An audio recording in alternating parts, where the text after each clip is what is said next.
The Firebird's Fan Zone podcast is brought to you by Kyle Garman Realtor. Whether you're buying or selling, whether for your forever home or that quiet desert vacation getaway, Kyle Garman and the team at Keller Williams have the experience and skill to make the process simple and convenient. Check them out today at kylegarman.kw.com. Our podcast is also brought to you by DesertDefenseLawyers.com, DUI and criminal defense throughout the Coachella Valley. The criminal justice system is scary and confusing, but relief is just a click away at DesertDefenseLawyers.com, where we've been keeping folks out of the penalty box since 2008. The Coachella Valley Firebirds are bringing the Valley closer together, and the Firebirds Fan Zone podcast is your weekly dose of everything Firebirds. If you have suggestions for guests or questions you'd like answered or anything you want to add, be sure to leave them in the comments. If you like what you hear, please remember to hit that like button for this episode and be sure to subscribe. So if you're ready, here we go. Let's get into it. 3, 2, 1. Firebirds goal! Scoring his 13th goal of the playoff. The captain, number 17, Max McCormick, assisted by number 19, Cameron Hughes. Welcome to the Firebirds Fan Zone with your hosts, David and Kyle. Wow, that's pretty good. That's strong. That was really good. Now, you go by RJ. Yes. But it is really what? Robert, named after my father. Robert. So I've been RJ since out of the womb. Okay. Wow. What do you do, RJ? Why are you here? I am the ice plant manager at Acrisure Arena. I am in charge of everything ice, Zambonis, and frozen water. So all the dudes out there with the shovels and driving the Zambonis and filling the holes and drilling the holes, those are your guys? Yep, they're all me. So when we came, I was tasked with hiring 12 Zamboni drivers. And because they're all around all because over the they place. are Especially all, they're so easy to find. Yeah, you can find those in the desert, no problem. So easy to find here. Yeah. And we got 10 good people right now that have been trained. A couple that came from the Desert Ice Castle. And then really the rest were trained. All right, so in the next time we have you back, I definitely want to talk about them. Mm-hmm. I think Kyle and I want to talk about you absolutely. right now. How does someone, like I know how you get to be a lawyer, right? You go to law school and you get a job. You go to medical school, you be a doctor. How does someone become the ice plant manager? Yeah, so I've obviously been around hockey my whole entire career. I started playing when I was 5. My parents like to tell stories of how when I was 2, 3 years old, they'd take me to old Toledo Storm games in the ECHL. Ohio boy, you are. Wow, I'm Toledo born and raised. So they'd take me there, and I'd come back after the game. I'd put on my mom's oven mitt, grab a stick, and act out everything that I saw. So you've always had a love for hockey. I've always been a hockey guy. My family's a baseball family. So the Mud Hens? Yep, Mud Hens. I worked for them for a little bit. No way. Yep, I was the grounds crew for them. So, no way. Yep. Did they have pictures of Klinger up on the wall somewhere? I've met Klinger a couple times. I went to school with his son. Cool. He's a nice enough guy. He's a very nice guy. Yeah. Love MASH. Yeah. Oh, I watch it. That's one of my... That's another episode we could spend on. Oh, yeah. Yeah.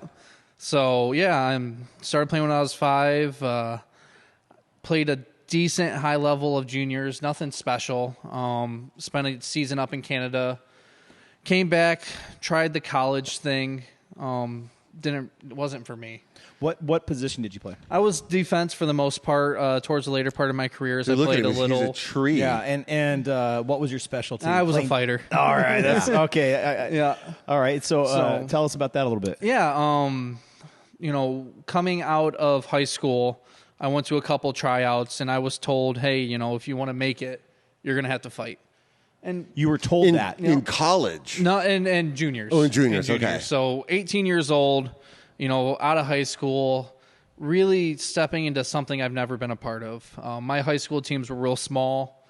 My senior year team, we were fairly competitive, played some good tournaments, but we went to a couple camps, and they're like, hey, you're going to have to fight if you want to make it. So let me ask you this, because I'm not familiar with hockey, and I'm learning the culture. So when they tell you have to fight, so did you have to learn how to fight? Did you know how to fight? Were you okay with fighting? How does that work? Kind of crazy, actually. It came natural to me, honestly. Okay. I don't really know how to explain it. I was never a fighter growing up. I was honestly growing up through elementary school, middle school, and first part of high school. I was a scrawny, skinny little kid. Okay. I was tall, but I was a beanpole.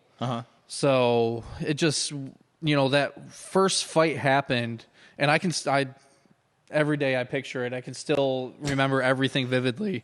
Therapy might help with that. We can get you in touch with somebody. Yeah, right? But I remember I was 18. The kid I fought was 21. There was a little scuffle after the play. The kid looked at me, grabbed me, said, "We're going to go." I said, "Okay." Dropped it. I remember I got punched right below my eye, and my thought was, wow, that hurt. Like, I don't want that to happen again. And I went to town. So you actually kind of maybe had a taste for it after that. I'm not going to lie. I liked it. So were you like Ralphie in a Christmas story? You just took off on him and that was I just went down and, just took off. And I don't think I got punched the rest of that fight again. So awesome. Was that the start of your reputation? Did people know who they were? It was like in high school hockey and stuff, you wear the cages and the bubbles, and fights in that aren't really fights. But because my recollection is in high school level, they penalize fights pretty fast. Yes. Yep. So you have the face washes, and that's when you take your glove and push it up under someone's face mask and literally wash their face with your glove, which you have stuff like that, but once you put the visor on it, it becomes real. Sure. And that became your role. So I understand it's called the goon role. Is that I wasn't entirely the goon role. I was a decent enough defenseman to get solid playing minutes. Top two lines for most of my teams. But it was definitely when it came down time to fight. You're the guy. I was one of the guys. My first junior team, we were a bunch of scrappy kids. A lot of kids from where was that? That was in Toledo. Okay. So a lot of kids from Detroit were playing. Just all over kind of Northwest Ohio, Southeast Michigan, and we were scrappy bunch. There was a lot of brawls. Did you ever find that off the ice that personality carried over, or was it strictly a hockey thing? No, and if you go back and you talk to anyone who's been around an enforcer role, like, we're teddy bears. Honestly, well, yeah, I've met you. I've hung out with you a little bit, and I'm like, I don't get that sense. Like, you don't look like and act and carry yourself. It's kind of one of those things where, like, outside of hockey, I know who I am. Mm-hmm. I know what I'm capable of. I'm a lover. Yep. I'd rather talk it out with you until you get me to the point where, like. But when you're on the ice, it's game now on. When it's on the ice, all bets it's are just off. business, right? It's not personal. Business. Yeah, exactly. I fought friends. I fought ex-teammates. Really? Yep. And when you're off the ice, it's all love and no big deal. Exactly. That's interesting. I've had my fair share of hockey fights. I played defense also, and I couldn't shoot to save my life. I had one goal in my career, and it's because it only went by because it was going too slow for the goalie to track. But we'd have our fights on the ice, and then go to our locker rooms and come out to our car, and no animosity whatsoever. No, actually, afterwards. probably have more respect, right? I think is that what it is? Like there's a defining line.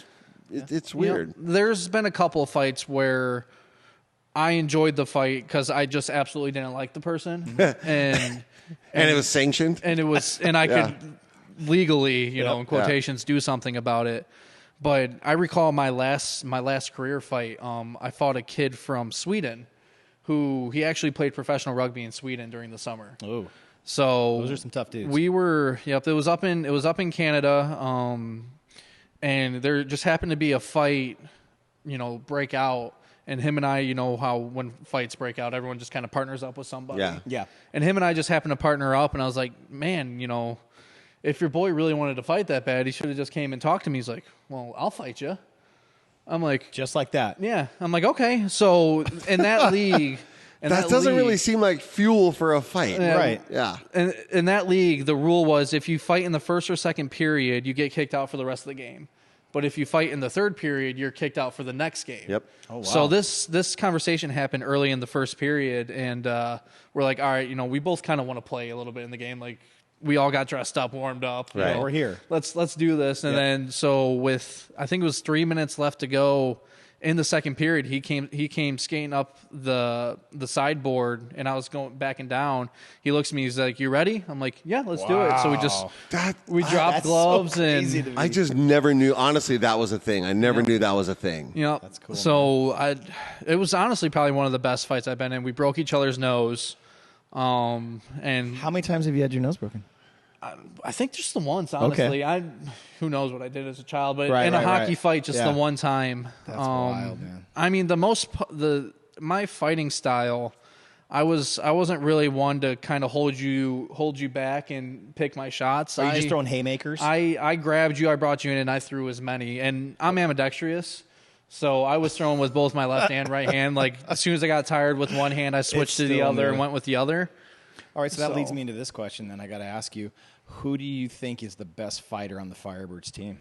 Who throws down the most? And who do you? I mean, we've seen some pretty good throwdowns, but who do you think is the guy? You got to respect Captain Max. Yeah.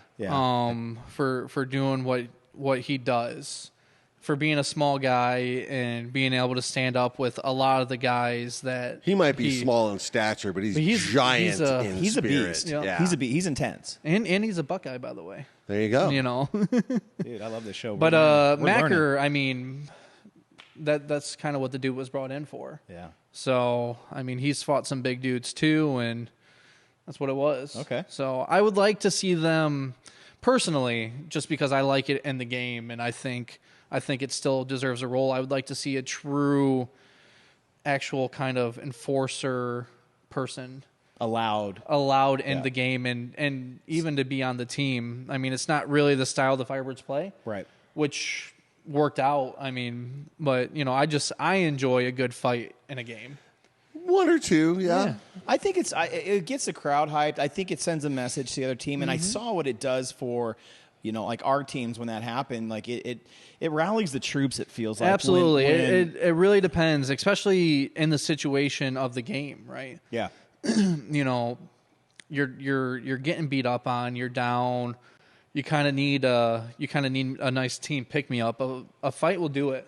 Especially if you win the fight, that's really going to get everyone going. It gets a crowd going. It gets especially at home. It gets the crowd back into the game, and it's it's just one of those things where everyone loves it. I definitely want to turn the corner in a second and talk about ice stuff. Absolutely. But since we're talking about fighting and other teams, during the games, I mean, you got a lot going on. Are you able to watch and see and enjoy the games? Yeah, so for the most point, my role during a game is I stand right there in the opening of the Zamboni doors, and I watch the game. Every now and then, I'll go back and forth to my office, check the ice temps, or go check something I need to do, or if something happens in the locker room or on a bench or somewhere around, I'll go work on that. But for the most part, my job during a game is to sit there, watch the game, watch the ice, see, blood spill, or if a chunk of ice comes out, or even if, I need to run out there in a split second to go fix something because the refs need it fixed. So then you have seen all of the competitors, right? All the other teams we play. Yep. You've been able to gauge them. I've got in my mind who I think you're going to say. But what of our division teams is the biggest rival? Maybe not skill-wise or score-wise, but just personality-wise. Who are we fighting with the most? I want to say it was Tucson. There it is. Yeah. Tucson. Nice. 100%. Absolutely. They got Boko there, and I like Boko as a player. Daddy Mama? Yeah. Dude, that guy's... I like him. Yeah, he's got skills and he legit. likes to He's fight. very- he's legit. very He's fast. not afraid. Yeah. I know he wants to kind of get past that role. He wants to, be more skillful, but I'm one of those people where if you got that skill, use it. Yeah, you got physicality. Why not? Do you remember the game? It was the Martin Luther King Day game. Everybody retreated, and it was Imama, and I cannot remember for the life of me. No. But they squared off in center ice. Center ice. Was that, you remember the fight, right? I remember Was that one of those, all right, we're going to go now? Was that planned, or was that... It could have been something where something happened earlier in the game, and this was... Because it didn't look spontaneous. Not from what I saw. From my angle, to be honest with you, I mean, I know that. I mean, from what you see is different. So I kind of felt like it was scripted. Like they knew. Yeah, that's what I mean. I mean, right in the middle. Yeah. Oh, yeah. I mean, come on. That's what I'm saying. It's one of those things where without remembering the game exactly, it could have been one of those things where something might have happened earlier in the game, and like, hey, you're going to have to pay for this, or that's what it felt like, or what to me. have it, and it's just one of those things where like, all right, this is the time now. We're going to do it. Okay, and it was the enough. biggest one we had in the arena up to up to that point. And I actually hadn't It was seen the most dramatic one. Well, yeah, I mean the gloves thrown to the ice. I'm like, oh man, when I think of hockey and hockey, like that's what I always envision. And that's what happened. It was just gloves on the ice, and they squared up, and it was like, let's get ready to rumble. Do you remember how it ended? It was cool. I think we won that. No, one. we definitely won. Yeah. But when they finally separated them, they both smiled at each other and patted each other on their respective shoulders and headed off to the box. Yeah, that's one of the, it's definitely, if you're gonna be the barbarian and do something like that, it deserves respect. Gentlemen barbarians, right? Gentle giants, for sure. So, can I propel turn the corner. Let's go into, because I'm curious about the Zamboni. I'm curious about how you still, how do you fall into that role, and then please talk about like what is coming out the back. Is it just water? Is there a chemical? I need to know, because I was a heavy equipment operator for about 9 years. Mm-hmm. Okay, and so when I get it and I see those machines, I just get a little tingle. Yeah. There's something around being around it, and I'm always curious about all that stuff. And I'm watching it, and I want to know like what is going through the machine, what is happening. Remember, I told you we're gonna have some Zamboni trivia definitely. for you. So I got my start technically in high school. I worked for the Toledo Walleye ECHL as a shovel boy. I went through, it was just me. My job was to move nets in the intermission and shovel the benches during the TV timeouts. And so I did that for a few years, moved over into a stick boy for the team, and couldn't do that anymore because my hockey stuff was taking off. But once I got done, and I was honestly, I was looking for what I wanted to do with my life. Okay. And, there were so many things going through, like, do I want to be a firefighter? Do I want to do this? Do I want to drive trucks? And so I called my boss, Jesus. I'm like, Zeus, what do you got for me? Like, I would love to come back. I want to be a part of the sport. I stopped playing because I was essentially done, but like I wanted to still be a part of the sport because hockey's the best sport in the world. So he's like, I've got nothing for you right now. The second I do, I'll call you. He called me like a month later. He's like, hey, some stuff happened. You ready? I'm like, absolutely. So he taught me everything he knew, how to drive, how to read an ice, know if it's soft or if it's hard, to play with the temperatures, all the real science that really goes into it. Yeah, there's a real thing to that. It really is. And so leading into that, the Zambonis, it's got a 500-gallon water tank. At 500 hot water, right? Hot water, 140 degrees. 140. We run at 140 degrees, and that's what comes out of the back of the Zam. Okay. So if you look at the black thing that drives across the ice behind, we call that a conditioner. So the conditioner has a blade that, I don't know if you've ever seen a newspaper cutting blade.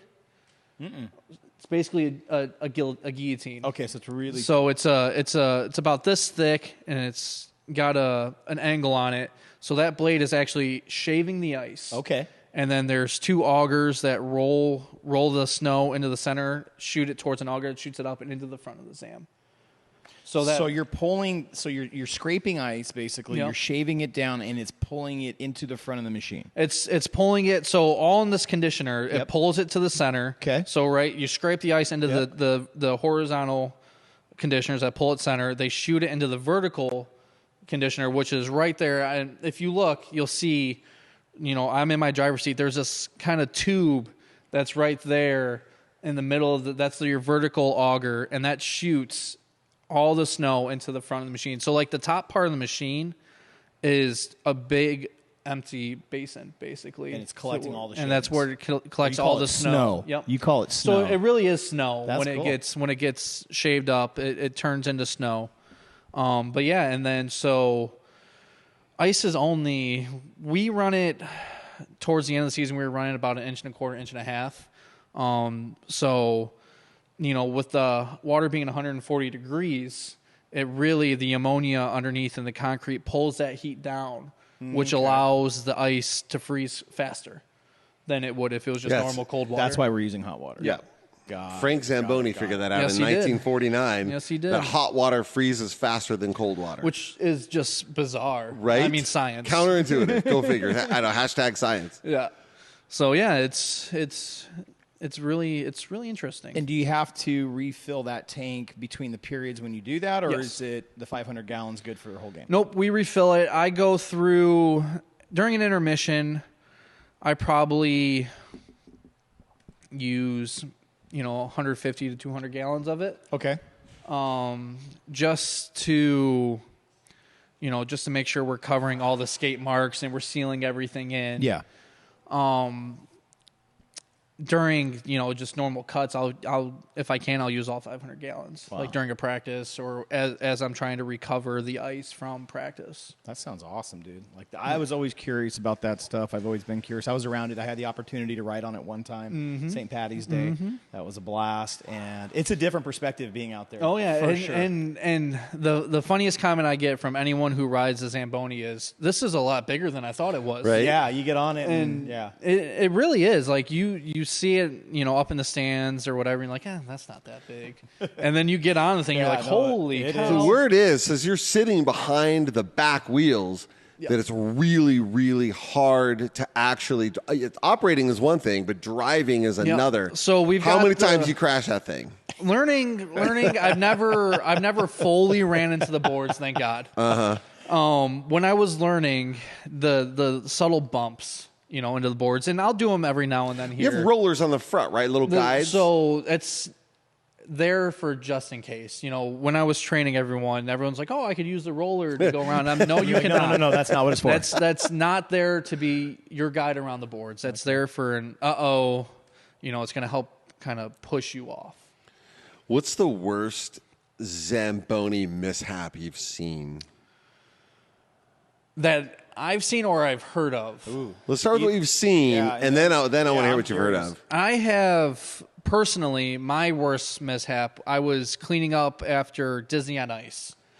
This was back in Massachusetts when I was there, and there was just a big pile of snow I was driving over, and there just happened to be a really big chunk of wood in that snow, so it caught in the augers and stuck the augers. So you have to take. It was in the vertical auger too, so you have to take it apart to get in there, try to force it back down. That's the worst one I've been a part of.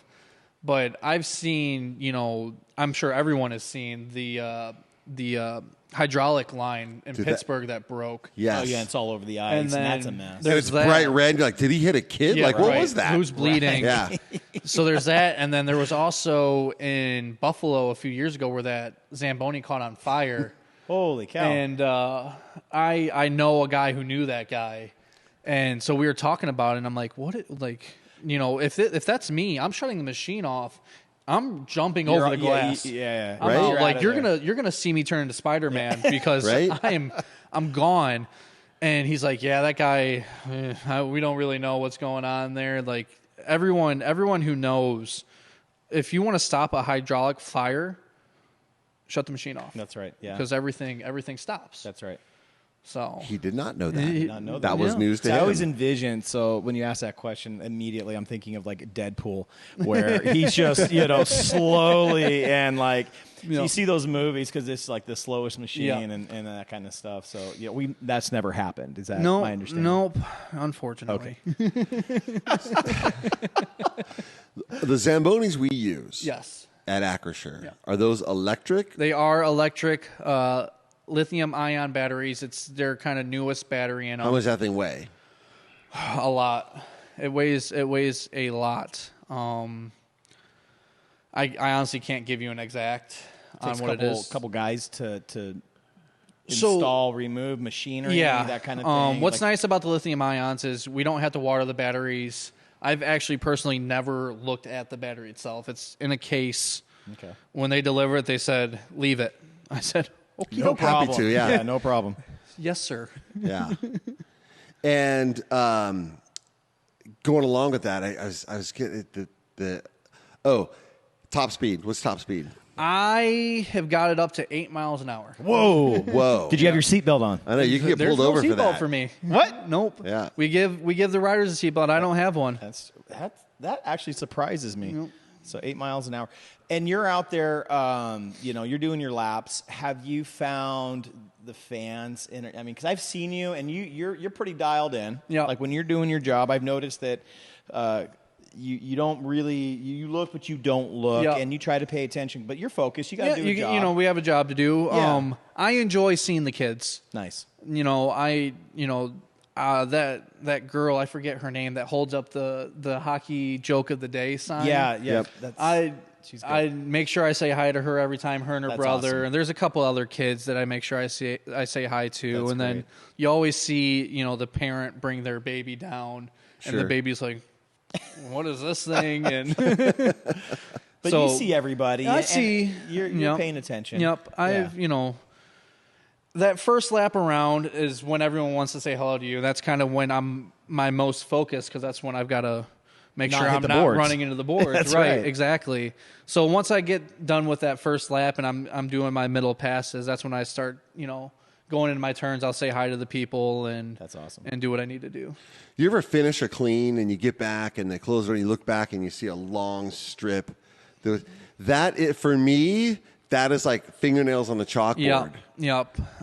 My type A personality goes nuts when I Yeah, see just there's- a OCD. strip of snow. Yeah. We got to get that. So my OCD 100% with that, and now with the fast ice sprayers that we have on the back of the Zam, so we don't do the towels like the old days. Right. do. We have there's no dripping, right. Yep, we have those fast ice sprayers that are supposed to, and they do, they lay a more even spreaded water. But with that, and Zamboni, they call it ghosting. It leaves that kind of just weird white line down the center, and it drives me nuts. Okay, good. I'm not the only one. time. That's I'm just Dave, really you're good. Dave, you're good. I'm man. not Yeah, the crazy one. It's for one of those sure. things where everyone's like, it's a miss spot. I'm like, it's not a miss spot. Yeah. You It know, just looks like it looks like it, and it drives me insane. But you got to take the punches when they're thrown. Do you have to be certified So when you go through you said training? Obviously, there's an I all that, but is there a am training process? My official certification is a certified ice technician. I took that through U.S. Ice Rinks Association, and that is recognized by NHL. Okay. So technically, I could be hired to do this job in an NHL building. Is that a goal of yours? It 100% is a goal of mine. So you would like to? I would like how to does move one get up. called up? Is it It's- just I know, opportunity? right? Is there a major team Yeah, for you? Yeah. How do we? It's opportunity. Obviously, I like to say this job is probably one of the more niche jobs in the world. You think And that and diamond cutter probably? yeah, Like, maybe. right. So, you get in and, people get into their spots and they get comfortable. You wait for someone to leave or, God forbid, get fired. And you hope you can get in there and you interview well, or your contacts come through for you. So, it's one of those things, like even coming here, even when I left Toledo to go to Massachusetts, it's one of those things where, like, I'm going to Massachusetts and run an ice rink. In Massachusetts, every city has a rink. Like, how are you picking a kid out of Ohio? So you're in Massachusetts and you're chugging along on the Zamboni and your phone. Like, how does it end up that you are here now? Yeah. So, I thought in my career at that point it was time for me to move on from the building. They gave me my start. Everything was great. I thought it was time for me to continue to move. And so I was just looking one day and I was like, this is a new team. Maybe. Where were you were you looking? I was on the Firebird's website, actually, that I found it. I went through the careers and it said ice plant manager. And Wait a minute, I'm sorry.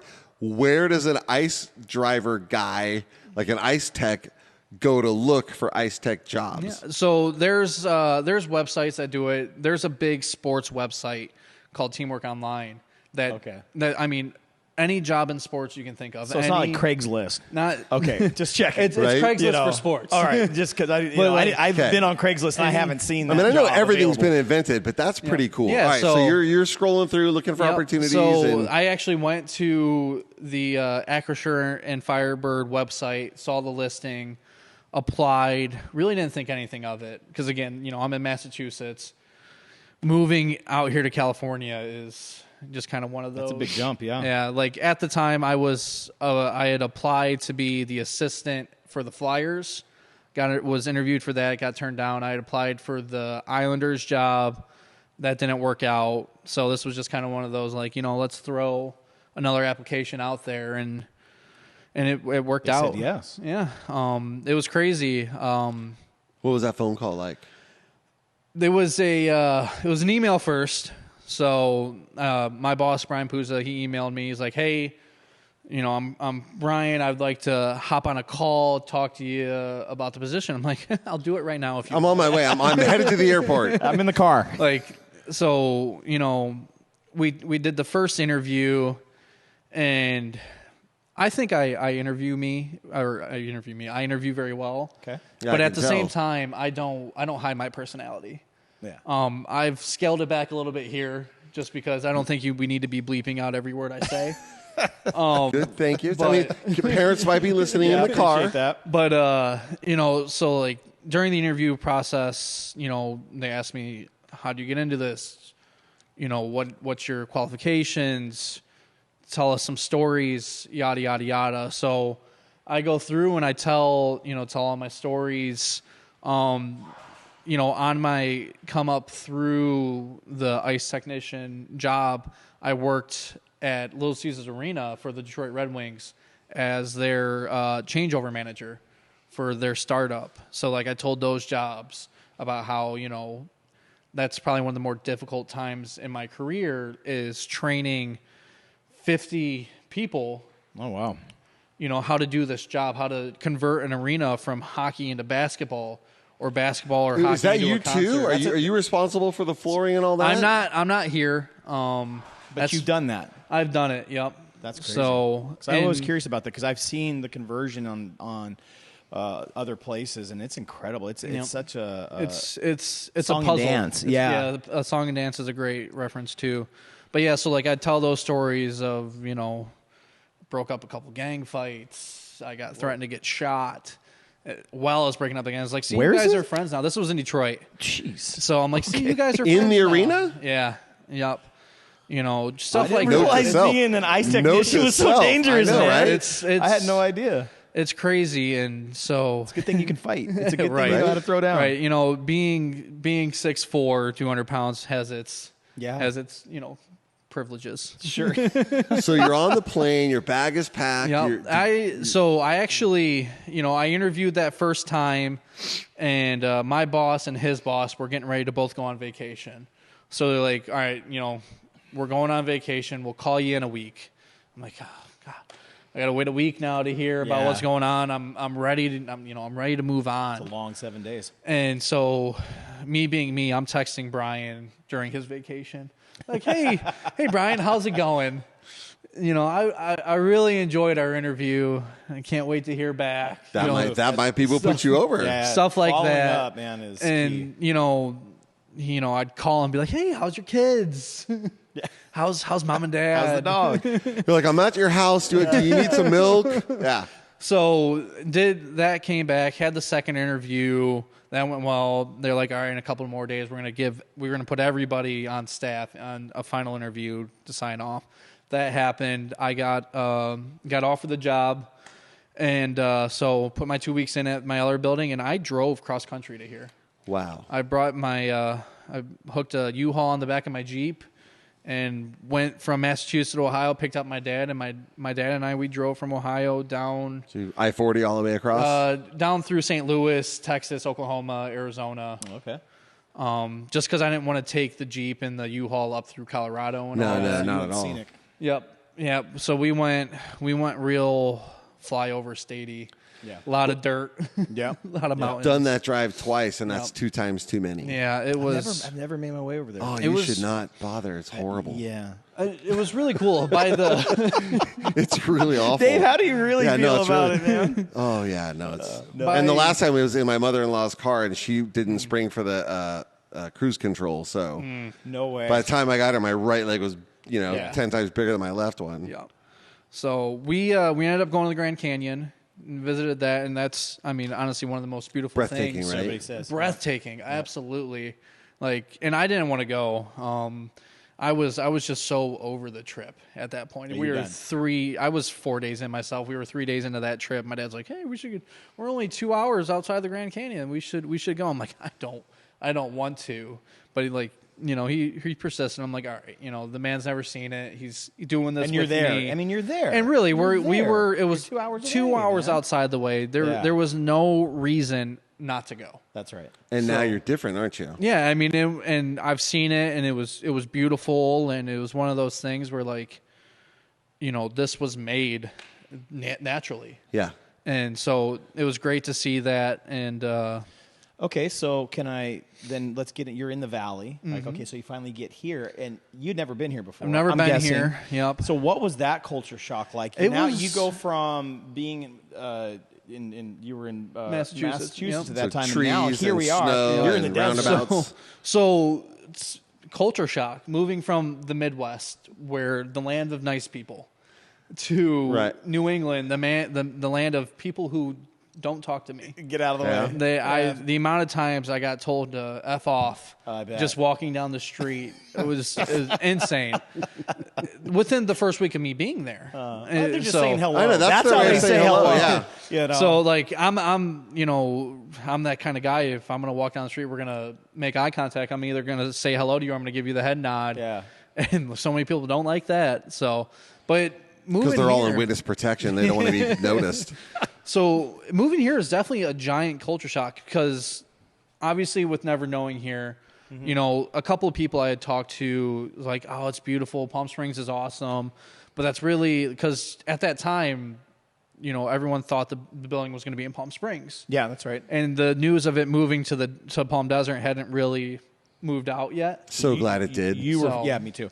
So you were like dialed in and learning all about Palm Springs. So I was looking, and I get looking for apartments and stuff on all the sites. I'm looking at the valley, and I'm sitting there. I'm like, this valley really isn't that big. right? No, And then I get here, I'm like, this valley is actually a lot bigger than what I thought it was. It can be, yeah. It's not the fact that it's bigger. It's just it's so hard to get around here.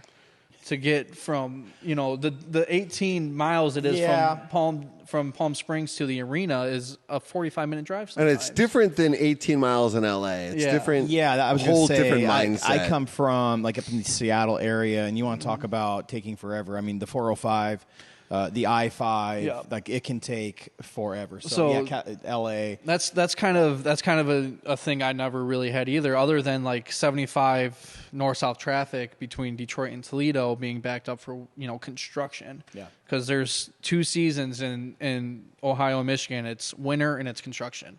Yep.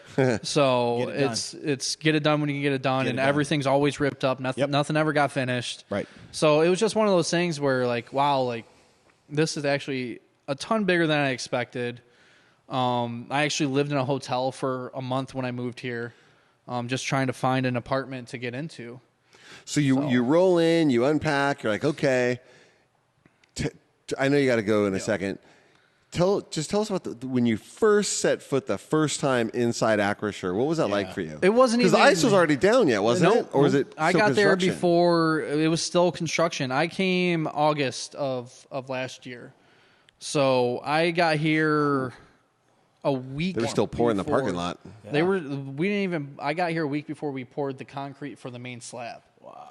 So Holy good night. I got to watch that process happen, which was really cool. Something I've never seen done. You're like a cruise ship captain that's with the ship from before it's anything. Yeah. Well, you know what's neat? That's great. I watched it from my computer. So they had a camera on the inside, and there was one on the outside. And like a nerd, I'm on my computer in my office every day. So I was watching when the rebar would go in. I'd watch when the concrete. The concrete was a 2 a.m. start just because the temperature made it be a 2 a.m. start. And that you were there for that. I was there for that all the way up to where they had that last little corner left, and it was about 10 a.m. at that point. And I'm like, it's time for me to go get some breakfast. You guys got this. Yeah. No, you're good. Yeah. So did you have a say in kind of what they were doing, or you just kind of watching? Nope. I was just there to observing? see the process happen. Cool. Awesome. These guys have done it 100 times before, and I'm not going to come in and be like, no, don't do that there because I don't know. Right. So you were here then. I mean, you literally were here before here was here. Mm-hmm. So this is your house. Yep. This is your ice. Yep. That's awesome. This is your building and your team. How could you even think of leaving? It's kind of that whole. I'd be like a parent. Like I'd be really protective.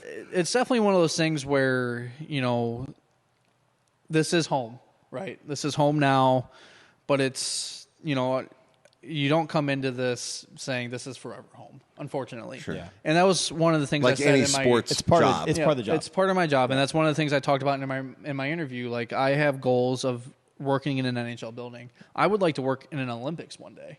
Okay. Just Wow. because I feel like that would be an experience above any other That would be experience, awesome. which is a completely different conversation of how those guys even work. So what are some of your favorite things to do now that you've been in the Valley for over a year now? Yep. What are some things that you enjoy, with the Valley? Places you go, restaurants, I like El Paseo. Do you like? I mean, what is your thing? Hiking. I've definitely gotten into brunch since moving here. Nice. Okay. You got a lot of great restaurants. I wasn't really a big brunch person in New England, just because it's always cold. Yeah. What's your 9 months of brunch the spot? year. What's your spot? Yeah. We've gone all over. Been to a few on El Paseo,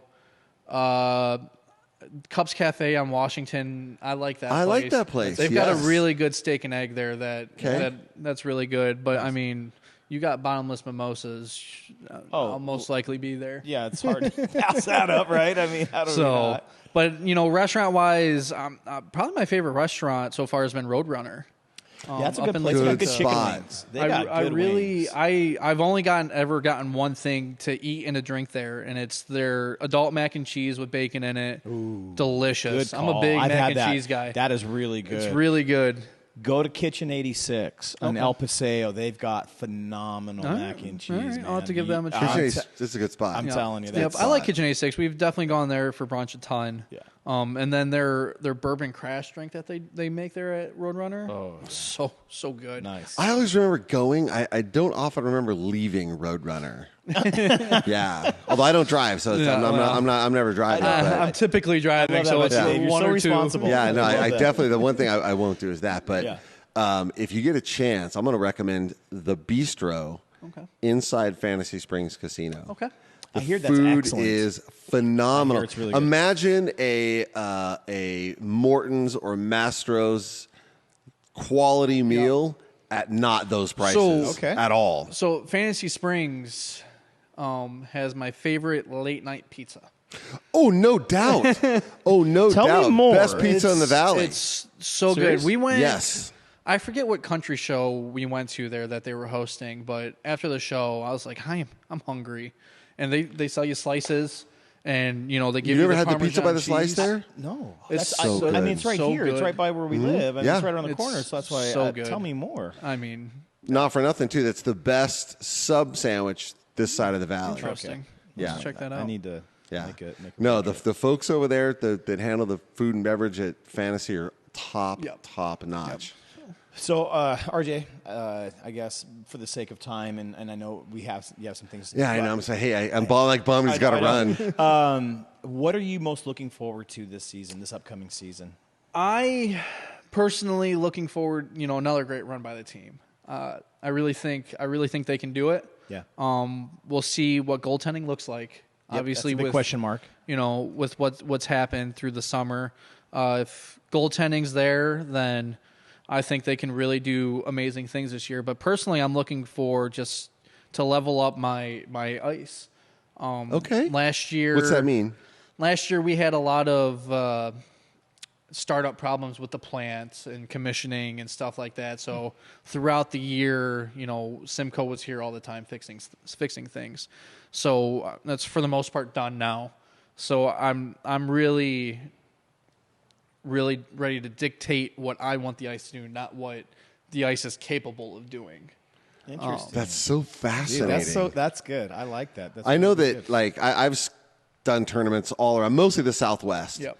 I skated Midwest for a hot second. And believe me, when I say it's not nearly as exciting as it sounds because I'm terrible. It's more than me, dude. I'm I'm excited terrible. when you talk like that. But I've noticed that the hotter the climate is, the softer the ice is. Absolutely. The temperature outside 100% dictates the inside. Is our ice soft then? We're not, actually. So what's really nice about here in the building is the building is built for the heat. Well, it's in the ground. It's in the ground. So we're, 30 feet below grade, I think it is? like 28 something like that. So we're built to take this heat. Yeah. And the fact that it's a dry heat. Yep. So is an oven. Is so, honestly, really the heat's not the problem. It's the humidity. Yeah. So Okay. the humidity is what kills you throughout a year. So it's the moisture. Because if you're getting like 60, 70% humidity in your building, that's when you start seeing the fog on the boards, and it really becomes soft and slushy. Okay. But you said ours is not. So did you go to Hershey or did you stay here? I did not go to Hershey. Because the word on the street, the street is that they had terrible conditions and it was almost purposeful to slow our boys down. I'm not going to speak on Little it. conspiracy theory going on over there? If anybody would know anything about anything, I'm thinking you might. You need to pull a Sergeant Schultz right now and say, I know nothing. I don't know the guys in Hershey, so I can't. I'm not saying you're calling anybody out, and I'm not saying saying whether or not they did or not, but I wouldn't put it past them. But I mean, you talked to the players, you talked to the boys. They told me it was terrible. They told me it was soft, but they said the same thing about Milwaukee. So, okay, well, I heard maybe that was a strategy to slow us down because we are a faster very team. Old school strategy. So you used to be able to think it's not true. It's But then again, it probably is. You don't. Why not? I mean, it's all part of the sport. You got to think Hershey. Cheating is not That's part not of the cheating. sport. It's just like you're gonna. That's home field All right, advantage. Tom Brady with the deflated balls. It's home field advantage. You just I don't know. I mean, I'm not saying Tom did it, but I'm just saying like he may have known. I don't know. Like he has some say. It's one of those things where you can say maybe they did, maybe they didn't. Maybe it was 75% humidity there that week. I do know that. And I do know was part the of it. The second game we got shafted, so that happened. So that's definitive. You can look at the film and see that's there. There's evidence of that. There were some Your other Honor. things there. So Yeah. Anyway, I just wanted to ask you about that Yeah. because that seems to keep coming up as one of those relative fun facts that potentially that happened. Potentially, Again, allegedly. I can't- We got to use those words, counselor. Potentially, yeah. Allegedly. Have to say Allegedly yeah. that happened. So, I mean, me personally, my goal is to make the best ice possible for every game. That's awesome. I want it, and especially with our team, right? You do want to cater towards your team, and I want. Did they my talk to you ice- about it? I ask. I have a decent relationship with the players and the coaches. So if I see them, if I'm walking past and they're walking, and be like, "Hey, how was the ice today?" Talk to the goalies. How was the crease? Coaches like, "Hey, especially Disco." He's a stickler with it, so he's not afraid to tell me what he thinks, and I'm appreciative of that. And you're like, yeah, do whatever you want. Yep. here to win. Disco's an intimidating man, and when he comes like, hey, come into my office, you're like, oh Lord. You're like, am I getting cut? Like, what happened? Right, what's happening? So, and it's one of those things like, hey, we want this and this, we think this needs to be better, and it's one of those things where like, great, I'll work on it, I'll see what I can do. This is happening. It's one of those, we're communicating all the time. So they have a high expectation. I feel like that's the culture in the building overall, from top to bottom, to the ice crew, to 100%. the coaching, to the play. Like the bar is set so high that everything has to be at its best performance. Absolutely. This team wasn't brought here to be mediocre. Clearly. Right?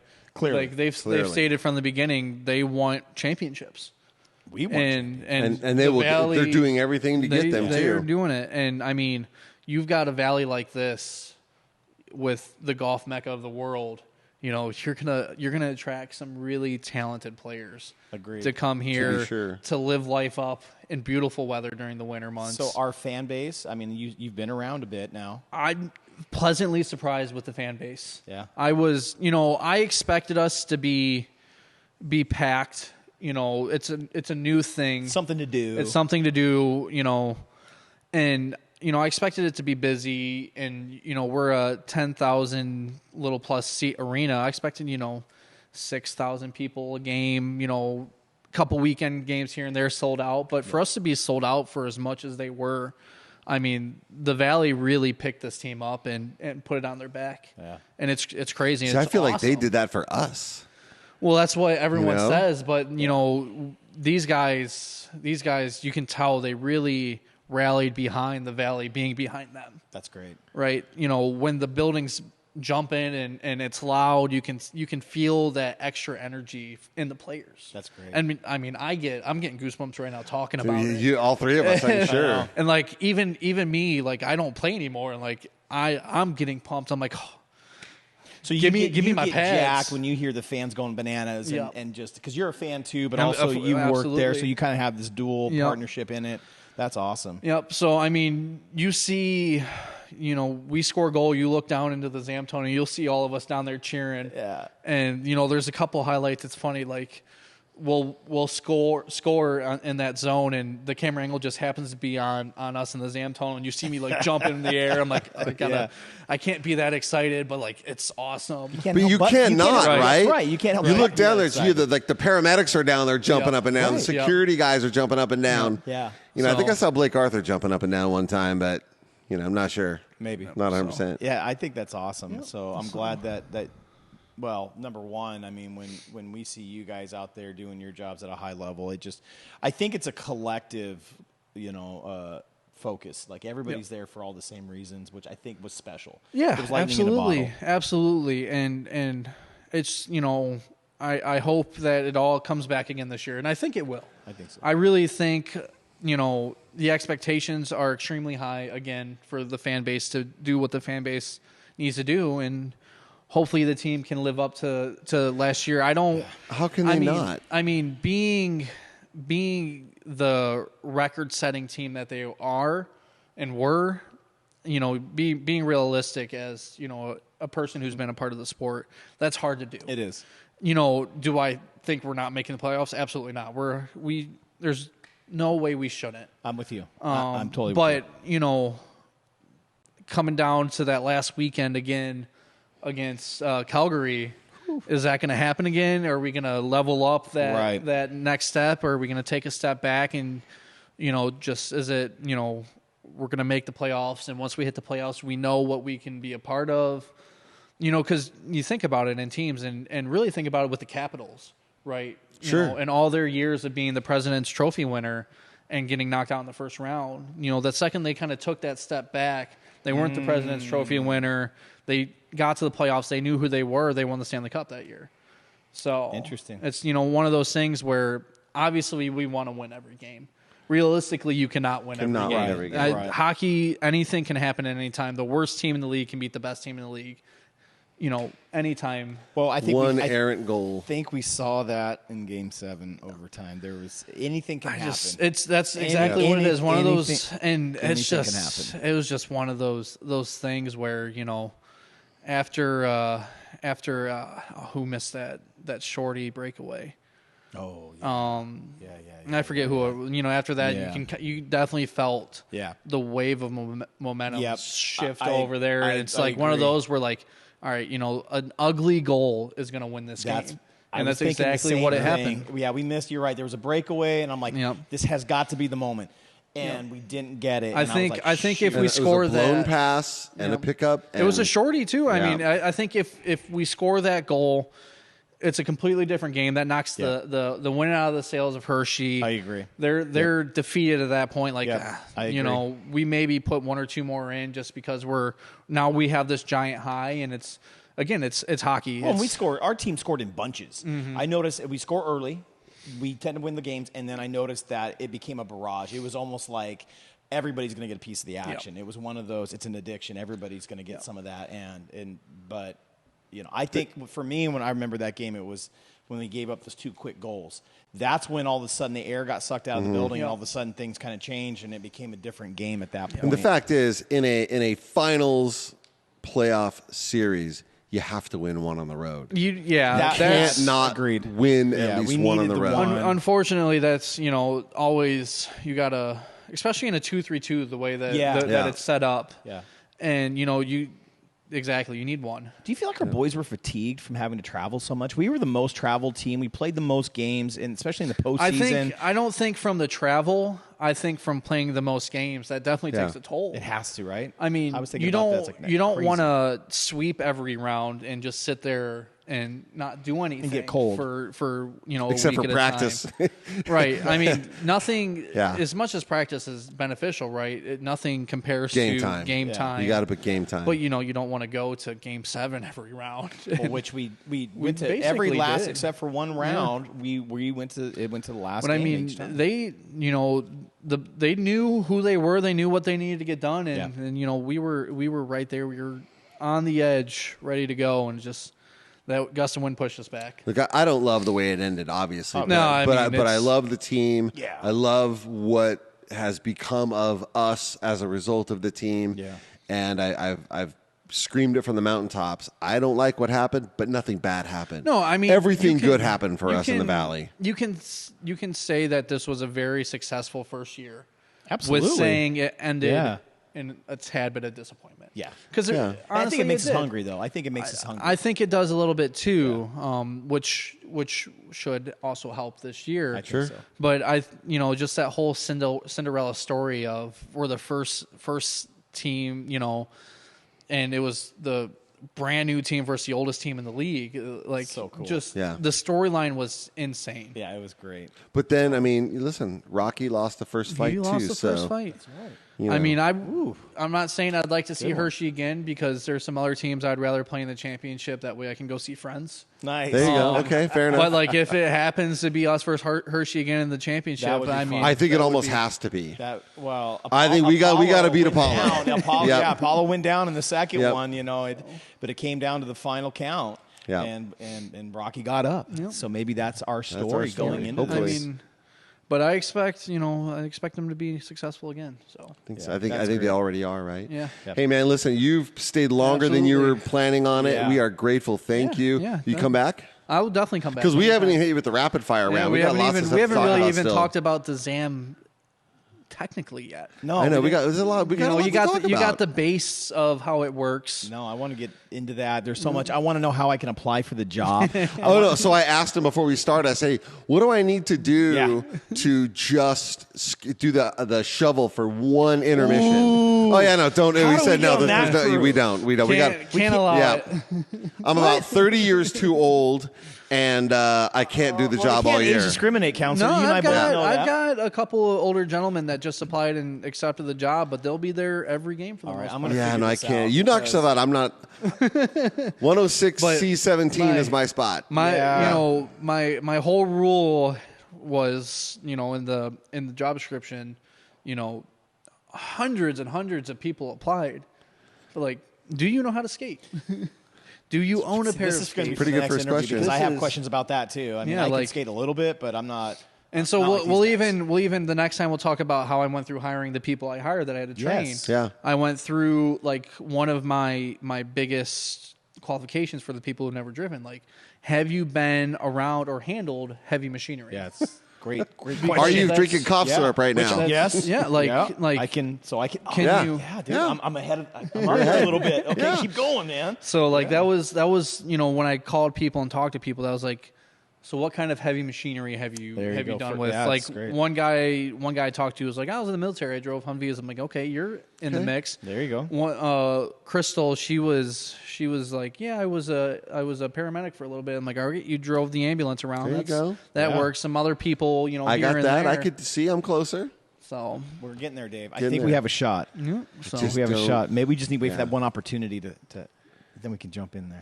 Just let's be a substitute. So I gotta run. Yeah, so, you take off, get out of here, man. Good to see you. Yeah, absolutely. We're gonna see you again for sure. Absolutely. I'm Go definitely come back and Firebirds. we'll All right, yeah, go Birds.